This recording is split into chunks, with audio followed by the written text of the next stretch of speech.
ada 14 ya. Pada PSAP 2019 itu ada 14, yaitu sampai pada PSAP akuntansi aset tak berwujud. Nah, kali ini di PSAP 2021 ya, itu ada penambahan ya. Ada penambahan sebanyak 3 PSAP, yaitu peristiwa setelah tanggal pelaporan, ya, kemudian juga penyajian konsesi jasa atau juga pemberi konsesi, sampai pada properti investasi, gitu ya. Nah, jadi ada penambahan 3 PSAP ini. Nah, kita bahas satu persatu. Baik. Nah, jadi di sini tujuan dari PSAP, gitu ya, itu sebagai apa, gitu ya? Ya, sebagai pertama untuk standar ya, terutama berkaitan dengan pelaporan atau juga standar akuntansi pemerintahan. Yang kedua, ya untuk penyusunan laporan keuangan. Ya, yang ketiga untuk pemeriksa ya, auditor. Dan yang keempat untuk pengguna laporan. Nah, jadi ada 4 ini sebagai bagian kerangka konseptual penyusunan laporan keuangan. Nah, jadi posisi kerangka konseptual di sini ini bukan standar ya.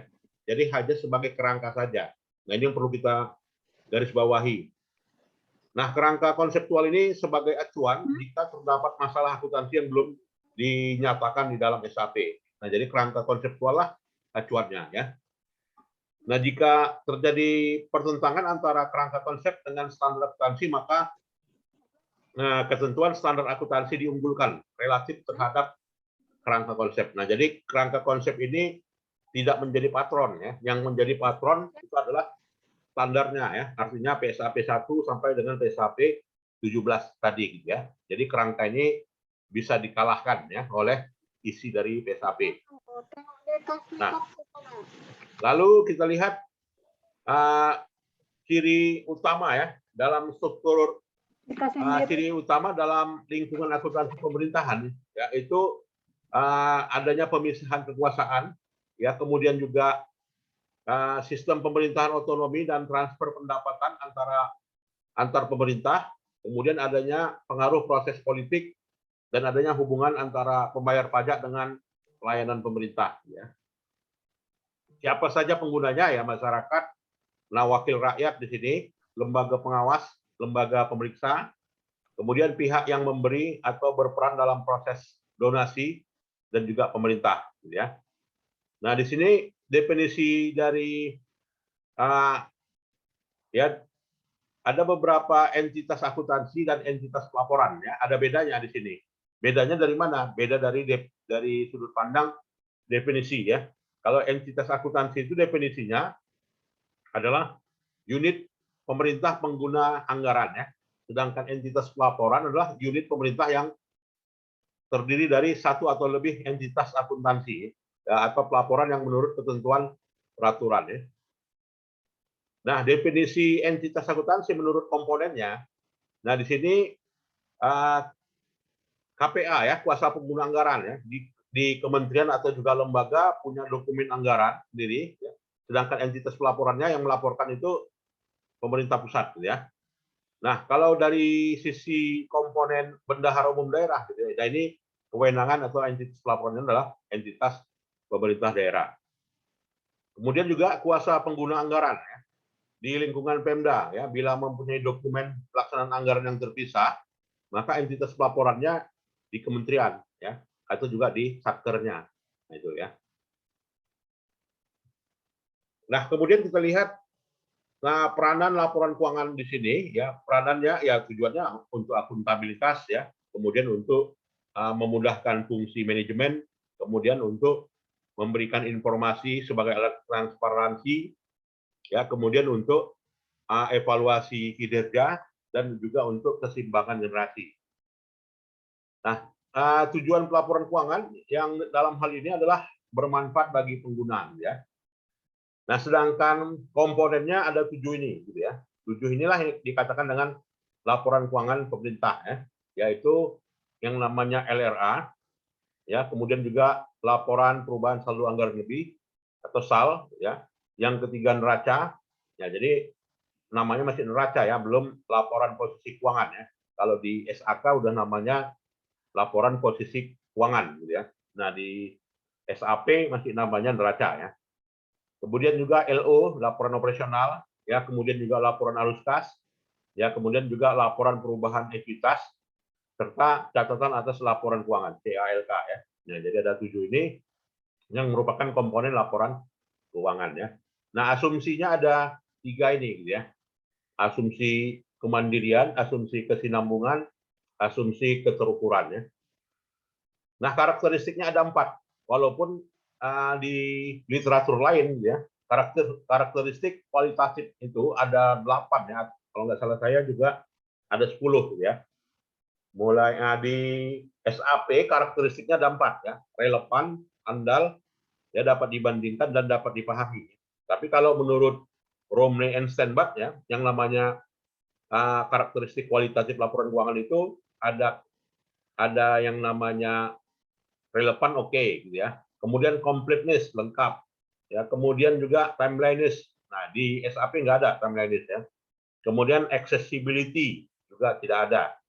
Kemudian juga availability, nah, juga tidak ada. Jadi hanya 4 ini yang namanya karakteristik kualitatif laporan keuangan itu ya.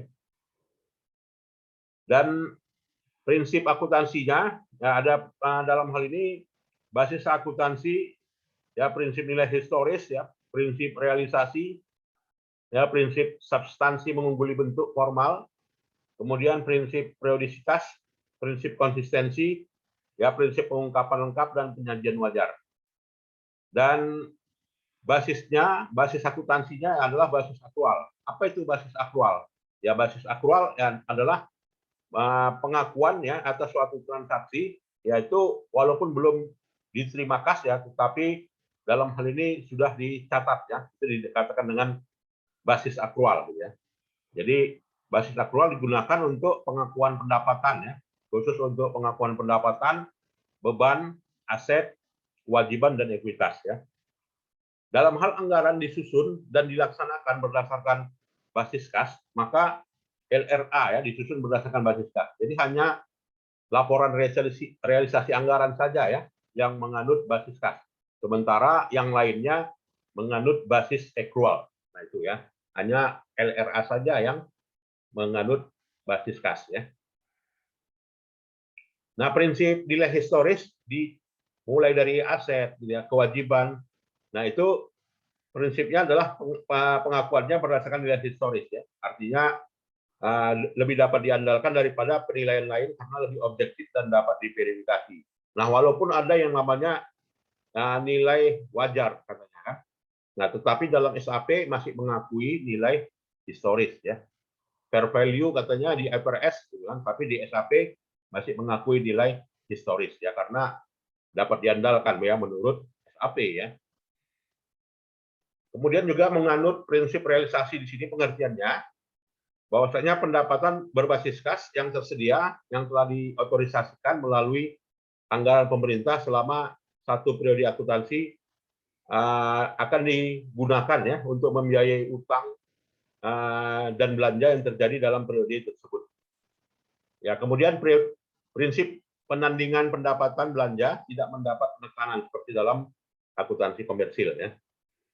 Nah, kemudian ada prinsip yang lainnya yang namanya substance over form ya, atau juga substansi mengungguli bentuk formal ya. Nah, di sini pengertiannya ya peristiwa harus dicatat ya dan disajikan sesuai dengan substansi gitu ya.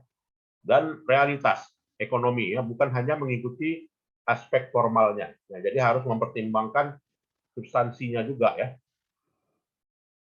Kemudian juga berdasarkan prinsip konsistensi, yaitu perlakuan akuntansi yang ditetapkan pada kejadian serupa pada periode oleh suatu entitas.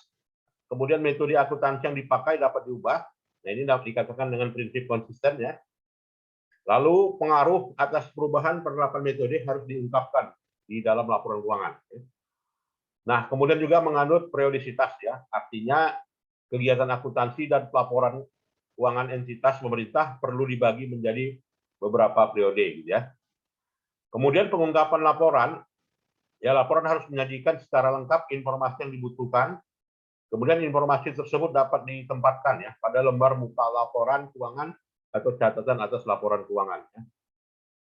Nah, kemudian juga prinsipnya penyajian wajar ya. Pengertian penyajian wajar sini adalah pertimbangan sehat ya, dan juga unsur kehati-hatian ya ketika melakukan penilaian ya atas kondisi yang ketidakpastian ya, sehingga suatu aset atau pendapatan tidak dinyatakan terlalu tinggi ya, dan kewajiban tidak dinyatakan terlalu rendah. Lalu ya kendala informasi yang relevan di sini ya masalah materialitas, ya, materialitas. Kemudian cost and benefit, ya, kemudian juga keseimbangan antar karakteristik kualitatif. Ya. Nah, untuk pengakuan aset, gitu ya. Nah, jadi di sini prinsip pengakuan aset diakui ya pada saat potensi ekonomi di masa depan diperoleh dan punya nilai yang dapat diukur secara andal. Ya. Aset dalam bentuk piutang diakui ketika hak klaim ya untuk mendapatkan arus kas masuk atau manfaat ekonomi lainnya dari entitas lainnya ya yang telah atau tetap masih terpenuhi.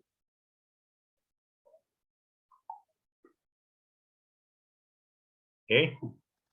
Nah, kewajiban diakui pada saat dana pinjaman diterima ya atau pada saat kewajiban timbul.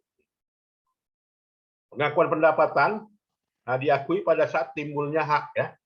Nah, jadi makanya tadi terkait dengan pendapatan LO itu masih menganut yang namanya prinsip accrual ya, accrual base. Karena diakui ya pada saat timbulnya hak ya, ketika timbulnya hak saja sudah diakui gitu ya. Atau pendapatan itu ketika ada aliran masuk sumber daya ekonomi, nah, apalagi seperti itu ya. Dan pendapatan di LRA diakui pada saat kas diterima di rekening kas umum negara atau juga daerah. Nah, khusus untuk LRA, pendapatan itu diakui ketika penerimaan masuk ke rekening kas negara. Nah, itu makanya untuk pos pendapatan itu dua metode gitu ya. Kalau di pendapatan pada pos laporan operasional itu pengakuannya adalah accrual base ya.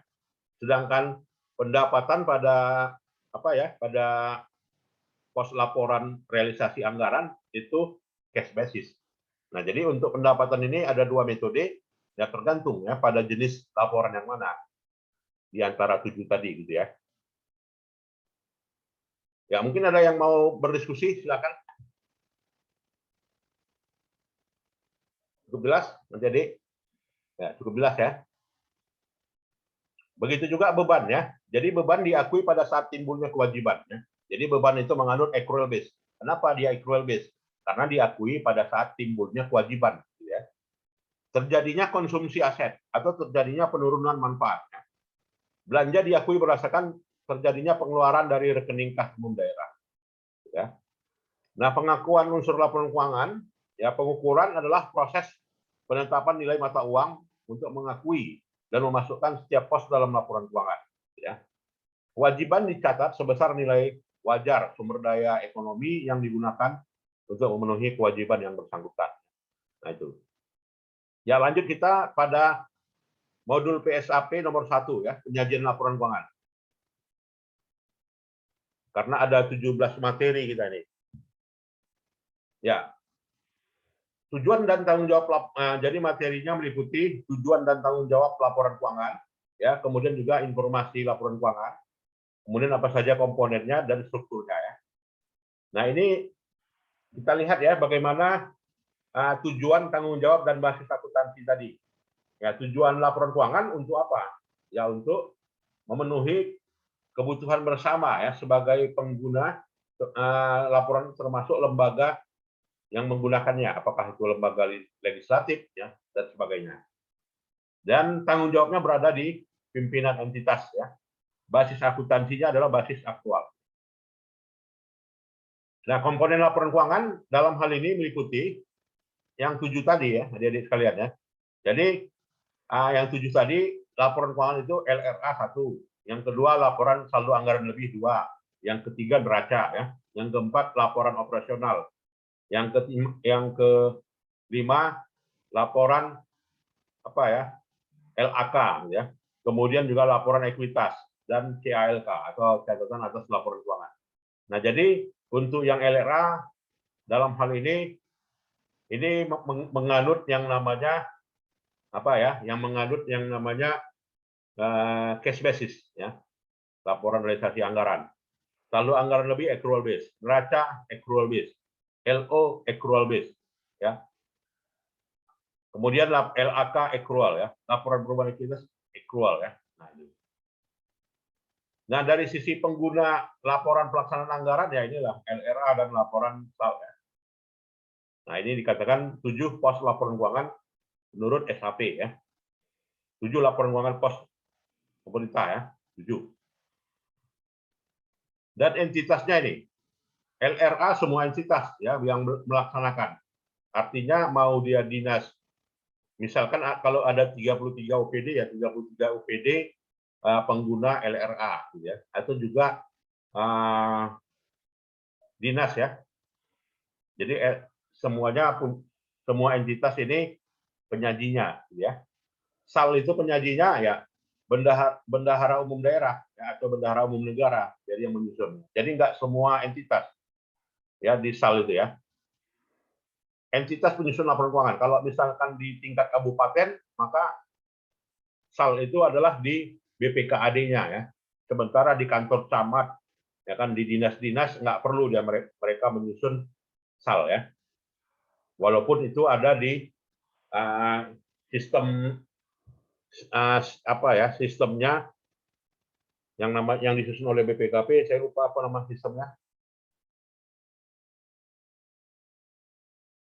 Ya, kemudian juga neraca itu semua entitas menyusun ya. Laporan operasional semua entitas menyusun. LAK itu hanya fungsi bendahara. Laporan perubahan ekuitas itu semua entitas. Nah, jadi itulah ya komponen entitas penyusun laporan keuangan. Kemudian dalam mengidentifikasi laporan keuangan diidentifikasi informasi lainnya ya. Dan PSAP ini hanya untuk berlaku untuk laporan keuangan dan tidak untuk informasi lainnya ya. Nah, ini untuk periodenya. Jadi periodenya kapan? Minimal 1 kali 1 tahun ya. Jadi kalau ada laporan keuangannya semesteran ya boleh aja ya, tapi minimal sekali. Jika periode lebih panjang atau lebih pendek, maka entitas mengungkapkan alasan penggunaan periode tersebut dan fakta bahwa jumlah komparatif seperti arus kas tidak dapat dibandingkan. Nah, untuk LRA, nah di sini LRA itu adalah ya, kegiatan keuangan pemerintah pusat atau pemerintah daerah yang menunjukkan ketaatan terhadap APBN ya. Laporan realisasi anggaran menyajikan ikhtisar sumber alokasi penggunaan sumber daya ekonomi ya. Nah, sekarang apa saja posnya? Posnya adalah pos pendapatan, pos belanja, pos transfer, pos surplus, ya pos pembiayaan dan sisa lebih kurang pembiayaan anggaran. Nah, itu ya. Ini namanya pos LRA. Dan laporan perubahan atau saldo anggaran lebih, isinya apa? Ya, bagaimana formatnya bisa dia dilihat ya di yang saya share tadi ya. Itu ada formatnya ya. Saldo anggaran lebih awal, ya pengguna saldo anggaran lebih, sisa lebih kurang pembiayaan anggaran tahun berjalan, dan juga koreksi kesalahan pembukuan tahun sebelumnya dan lain-lain. Ya. Neraca, ya apa itu neraca? Ya, neraca menggambarkan posisi keuangan suatu entitas mengenai aset, kewajiban, dan ekuitas. Ya. Isinya apa? Posnya apa? Kas, ya, investasi jangka pendek, piutang, persediaan, ya, investasi jangka panjang, aset tetap, kewajiban jangka pendek, kewajiban jangka panjang, dan ekuitas. Aset terdiri aset lancar dan non lancar ya. Kalau dulu ada namanya aset lancar, aktiva tetap, kemudian aktiva lain-lainnya. Nah, menurut PSAP 2021 itu kelompoknya dibagi ya, aset lancar dan non lancar ya. Apa definisinya? Kalau aset lancar itu dipakainya kurang dari 12 bulan ya. Kalau aset non lancar bersifat jangka panjang ya, lebih dari 12 bulan. Nah, itu bedanya. Aset tetap isinya apa saja? Ya, manfaatnya lebih dari 12 bulan. Tanah, ya kan, peralatan, gedung, jalan, ya, aset tetap lainnya, konstruksi dalam pekerjaan. Aset diakui pada saat ya potensi manfaat ekonomi di masa depan diperoleh pemerintah dan punya nilai biaya, ya. Silakan kalau ada yang mau berdiskusi.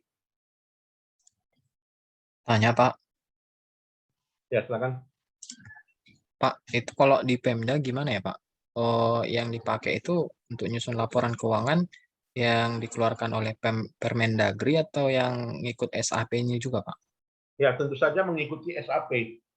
Ya, jadi ada 7 laporan keuangan Pemda tersebut. Nah, jadi 7 itulah yang diproses, gitu kan.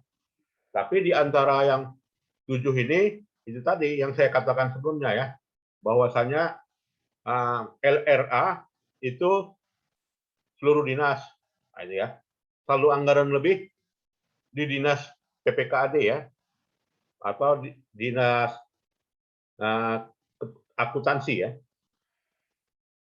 neraca, ya, juga di Bapeda ada neraca, gitu kan, di kantor PU ada neraca, ya kan, di Satpol PP ada neraca, gitu kan, di mana aja ada neraca aja, di seluruh OPD, kantor camat juga, camat juga OPD kan, organisasi pemerintah daerah kan, menurut undang-undang pemerintah daerah.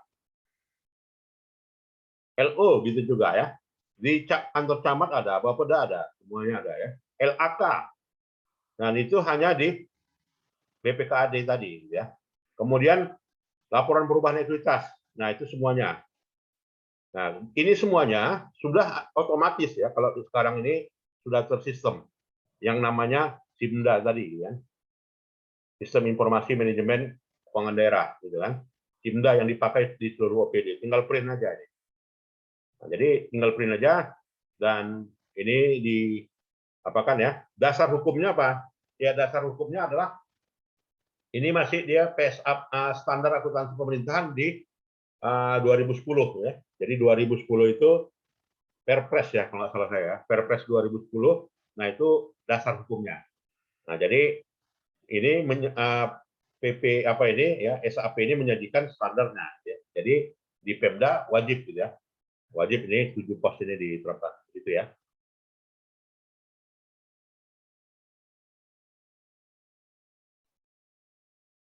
Pak, izin Ya, bertanya. silakan. Pak, tadi kan ada dibahas kan Pak, kalau LRA itu untuk memenuhi APBD. Ya. Jadi Pak mau nanya, kalau misalnya terjadi PAPBD nih Pak, apakah PAPBD itu masih masuk LRA dan apa sih nama akunnya apa Pak? Ya, tentu saja. Jadi ada APBD, ada PAPBD, begitu ya.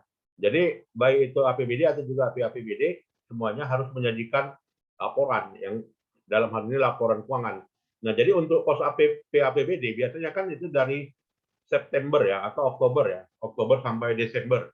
September. Nah, tetap dia, ya, kan tetap dalam hal ini ada pendapatan yang belum mencapai target, katanya, kan. Ada belanja yang belum dibelanjakan, maka di PAPBD dibelanjakan, kan. Ya, tetap dalam hal ini menyajikan yang namanya akun pendapatan, akun belanja, ya. Kalau ada akun transfer, kalau ada akun pembiayaan, apakah penerimaan pembiayaan, apakah pengeluaran pembiayaan. Nah, jadi tetap apa, ya, menggunakan akun-akun ini, Weni, ya. Pak, kalau misalnya dia kayak kan Pak baru-baru ini kan PAPBD kan Pak. Ya. Di PAPBD itu nggak ada penambahan dan nggak ada pengurangan. Ya. Jadi dia melakukan peralihan anggaran Pak. Nah itu jatuhnya ke transfer ya Pak. Peralihan anggaran artinya pengalihan pos, ya. Sebelumnya nomenklaturnya kode rekening ini kemudian berubah, ya, kode rekening lain, begitu kan? Ya Pak. Jadi dia dialihkan ke kegiatan yang lain jadinya. Ya, itu kan mengalihkan kegiatan, ya. Tetap mengalihkan kegiatan harus diperdakan. Sementara posnya tetap sama, gitu ya. Artinya mau pos mana pengalihan itu, tetap pos belanja, kan, gitu. Belanja ini pun ada berapa pos belanja sekarang? Ada yang tahu?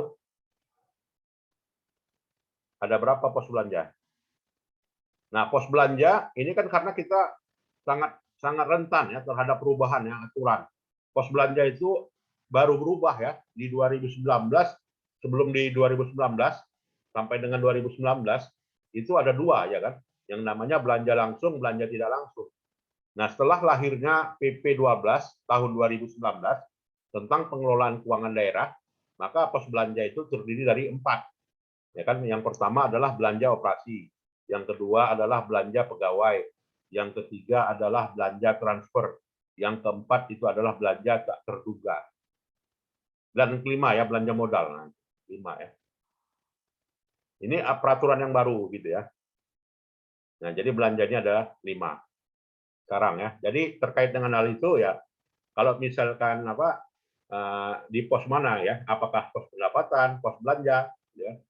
Pos pendapatan tadi kan ada namanya pendapatan LO, ada pendapatan LRA, begitu kan? Ya, pendapatan LRA ini menganut cash basis. Ya, kalau dia pendapatannya LO, laporan operasional, ya seperti ini. Nah, laporan operasional ini kan ada pendapatan juga kan. Nah, ini menganut cash base accrual base ya. Makanya di sini LRA, di sini ada pendapatan, di sini juga ada pendapatan gitu kan. Nah, cuman bedanya di sini pengakuannya. Kalau pengakuan LRA cash basis, sedangkan LO ya accrual base. Nah, ini bedanya. Ada lagi? Baik, lanjutnya. Kemudian arus kas. Nah, arus kas juga ekuitas ya. Nah, kewajiban dulu ya. Kewajiban 2 ya, kewajiban itu, yaitu jangka pendek dan jangka panjang. Apa pengertiannya? Kalau jangka pendek kurang dari 12 bulan ya. Jangka panjang lebih dari 12 bulan. Pengakuannya kapan? Pengakuannya pada saat diterima, ya. Pada saat kewajiban timbul. Artinya kapan kewajiban itu timbul? Pada saat kontrak misalnya. Kemudian pengukuran ya sebesar nilai nominal. Ekuitas. Nah, jadi ekuitas itu selisih antara aset dan kewajiban. Itulah yang namanya ekuitas bersih atau kekayaan bersih.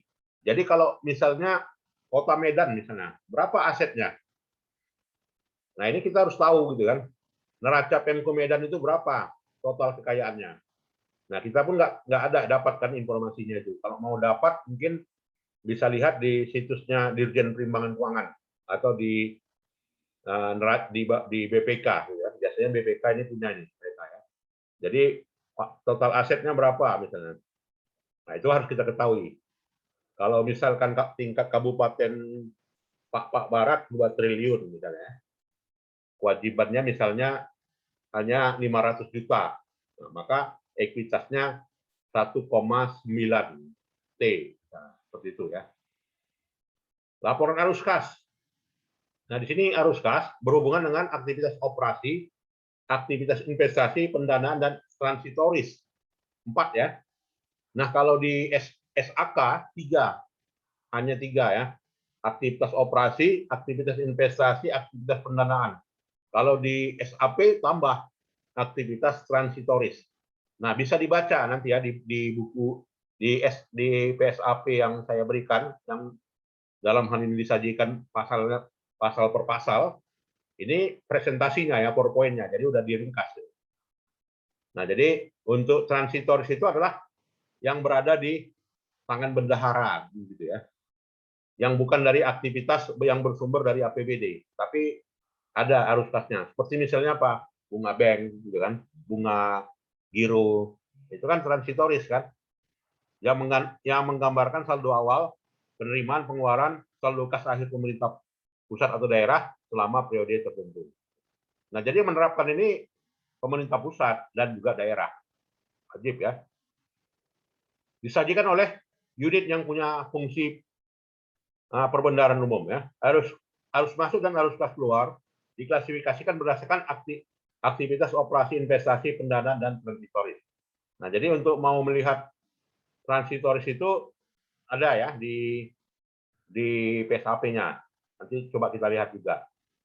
Kemudian laporan operasional. Nah, tadi laporan operasional itu berbeda pendapatan yang ada di laporan operasional dengan laporan pendapatan yang ada di realisasi anggaran LRA gitu ya.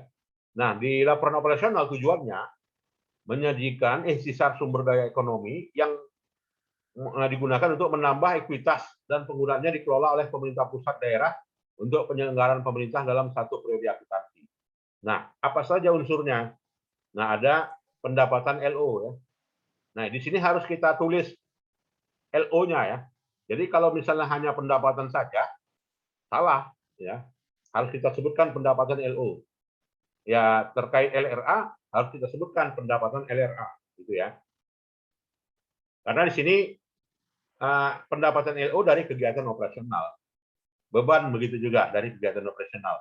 Surplus defisit ini apabila pendapatan melebihi beban, maka surplus ya. Apabila pendapatan lebih rendah daripada beban, maka defisit namanya ya. Kemudian ada pos luar biaya bila ada. Kemudian surplus defisit LO. Ya, kemudian juga penambahan pos atau judul yang disajikan dalam LO jika standar ini mensyaratkan atau diperlukan ya. Dan laporan perubahan ekuitas isinya ada ekuitas awal, ada surplus defisit, ada koreksi langsung, dan ada ekuitas akhir. Serta catatan atas laporan keuangan isinya ya penjelasan naratif dan rinci ya dari yang tertera pada laporan realisasi anggaran. Jadi cakupan dari LRA ini pada 7 pos laporan keuangan tadi ya. Jadi 7 pos laporan keuangan tadi dijelaskan di mana di catatan atas laporan keuangan. Jadi catatan atas laporan keuangan mencakup informasi tentang kebijakan akuntansi yang dipergunakan oleh entitas pelaporan dan informasi lain yang harus dikembangkan atau juga dianjurkan. Serta, nah inilah informasi yang ada pada catatan atas laporan keuangan ya. Silakan dibaca dulu.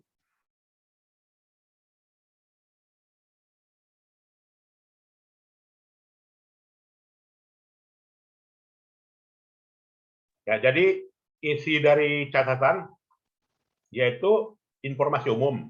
Yang kedua, informasi kebijakan keuangannya, informasi ekonomi makro daerah, informasi ikhtisar pencapaian target keuangan, informasi tentang penyusunan laporan keuangan dari kebijakan akuntansi.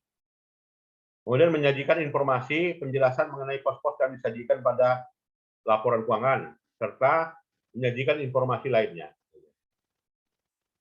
Dan kita lihat sekarang bagaimana bentuk format standarnya ya.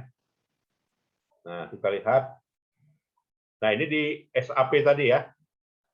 Saya ada berikan tadi slide-nya ya. Sudah ada bahannya. Bisa dicek gitu ya.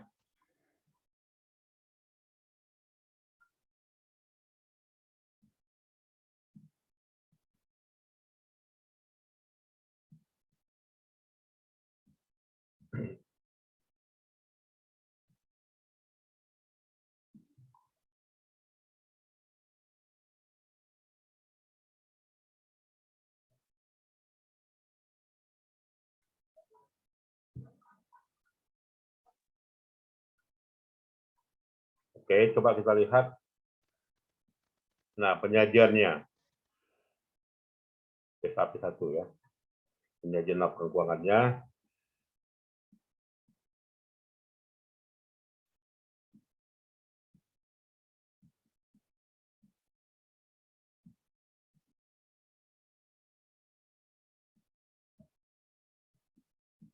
Nah, ini dia ya. Nah, jadi ini isi neraca ya. Jadi isi neraca pada level pemerintah pusat ini isinya ya. Jadi aset lancar dan aset non lancar ya. Aset lancar, aset non lancar. Kemudian kewajiban ya, ini di level pemerintah pusat. Kemudian neraca di kabupaten ya atau di pemerintah provinsi. Nah, ini isinya. Oke, kemudian laporan perubahan ekuitas. Inilah isinya ya. Ini formatnya. Jadi ekuitas awal, kemudian ditambah surplus atau dikurang defisit, kemudian ditambah dampak kumulatif, kemudian ditambah kebijakan atau juga dikurangi dengan kesalahan, dapatlah ekuitas akhir ya. Nah, ini yang namanya laporan ekuitas. Di mana nih diterapkan? Di provinsi ada juga ya, di kabupaten kota ada juga ya. Ya, kemudian laporan perubahan saldo anggaran lebih. Ya, di pemerintah pusat ada ya, isinya bagaimana? Ya, penggunaan saldo anggaran sebagai penerimaan pembiayaan ya ditambah sisa lebih, dikurang ya kalau sisa kurang ya, silpa atau silka. Ya, kemudian saldo anggaran lebih. Nah, ini ya, di pemerintah daerah ya. Nah, ini untuk pemerintah daerah, saldo anggaran lebih, ya penggunaan saldo anggaran lebih, ya sisa kurang, dapat saldo akhir ya. Baik, ada lagi silakan yang mau kita diskusikan, adik-adik sekalian. Baik, kalau tidak ada, saya kira itu saja ya perkuliahan kita, dan kita lanjutkan di minggu depan ya. Nanti kita pola akhirnya tetap penyusunan paper ya, seperti perkuliahan yang sebelumnya, karena tuntutan dari apa ya RPS perkuliahan kita ya, dan juga USU pada saat ini. Baiklah, saya kira itu saja yang kita sampaikan, dan selanjutkan di minggu depan ya. Terima kasih. Terima kasih, Pak. Selamat pagi. Assalamualaikum warahmatullahi wabarakatuh. Waalaikumsalam warahmatullahi wabarakatuh. Ya, terima kasih adik-adik sekalian, boleh meninggalkan ruangan. Terima kasih. Terima kasih, Pak. Baik, Pak.